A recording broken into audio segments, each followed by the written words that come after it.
Black Mirror Season 6 has an insane amount of Easter eggs with references going all the way back to Season 1, so I thought it would be fun to put them all together in one big video to see just how small our Black Mirror universe is. Keep in mind this will be a spoiler video, and if you've seen my other Black Mirror videos, some of this will be a bit of a rehash, although I'll be going into a bit more detail. Now let's make like the mysterious Eggman in Loch Henry and find some eggs. A new addition to this season is Streamberry, the Netflix-esque streaming platform where you can find such great programming as the Callow Years and Loch Henry. Davis will actually receive a congratulatory note from them after winning a BAFTA for his documentary. Ironically, it's in the shape of a mask, just like what his mother wore when she would kill. When Joan and Krish snuggle up to watch an evening of prime Streamberry programming, we're inundated with tons of Easter egg content. The first is Mad Mind, a documentary on Jerome F. Davis, the author of the book Stefan's video game Bandersnatch is based on. Tuckersoft, the company that made Bandersnatch, has its logo on the back of Davis's laptop. You can also make out the 7G Tuckersoft network on the phones in Joan is Awful. More laptop logos include Archangels, a company where a chip can be inserted into your child to track their location and censor them from distressing material. There's Waldo, the animated character who ran for office, and in a news ticker in Loch Henry, we'll see that he wins an election in Italy. Finally, there's the White Bear logo. This is from Season 2's White Bear, in which criminals undergo daily psychological punishment. The main character from that episode is named Victoria Scillane, and Scillane just happens to be the name of the law offices Joan goes to in Joan is Awful. Speaking of Joan is Awful, it features Irma Thomas's Anyone Who Knows What Love Is, a song that appears in 5 other Black Mirror episodes. The White Bear symbol can also be seen in Episode 3 as Kappa and his deranged followers smear it in blood in David's home after murdering his family. It can also be seen on the cursed domino talisman in Demon 79 and also incorporated in Michael Smart's Britannia Party. Speaking of which, Smart is the name of a Streamberry documentary based on British MP Michael Smart, who first makes an appearance in Episode 5's Demon 79. He's arguably the most referenced character this season, appearing in several articles and news tickers across the episodes, which in and of themselves tell a story. In Demon 79, we see that he's running as the Conservative candidate in Tipley with a secret agenda of booting out all the immigrants and restoring Britain to its white heritage. In Loch Henry, we learn that he was booted out of the Tories for remarks on immigrants overstaying their welcome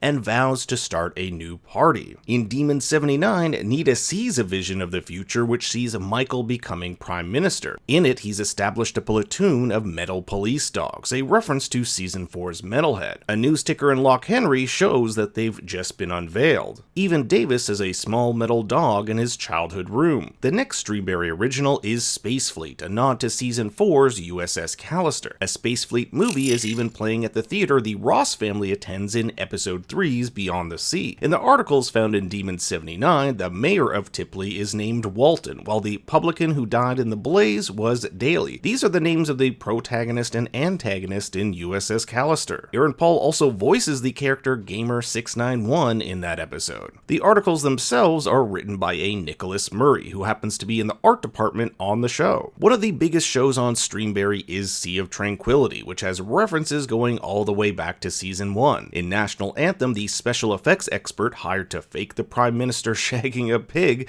says he worked on that show. In Nosedive, a few characters chat about attending a Tranquility Con based on characters from the show, and in Smithereens we can see hashtag Sea of Tranquility reboot is trending. This reboot is also mentioned in Rachel, Jack, and Ashley 2, where a reporter announces the news. Funny enough, this reporter also mentions the singer by the name of Tusk, who's getting cancelled over some of his remarks. In Joan is Awful, we'll see him send out a tweet saying, "You hashtag can't cancel me." In Episode 4, we'll meet Justin Camley, an actor known for his role in Sea of Tranquility. I guess they'll need to recast him. Not so much Easter eggs as fun little details, but the episode Mazey Day sprinkles werewolf foreshadowing from paw prints outside the nightclub and a full moon outside Mazey's hideout. But the Quagmire nightclub is also the name of this sexy club in San Junipero. Finding Rittman is the next Streamberry program with an Easter egg connection. Colin Rittman was a video game designer found in Bandersnatch. In Episode 4's Mazey Day, the cop at the diner's last name is Rittman, but it's never mentioned if they're related. There's also Hotshot, the virtual talent show whose winners can live a life of luxury anniversary from Season 1's 15 Million Merits. In Loch Henry, we can see that auditions for the show have opened in Sydney. Rowdy and Peanut is also a nod to the animated show Cat Burglar, which was written by Charlie Brooker, the showrunner of Black Mirror. From the creators of Loch Henry comes The Callow Years, a documentary on British Prime Minister Michael Callow,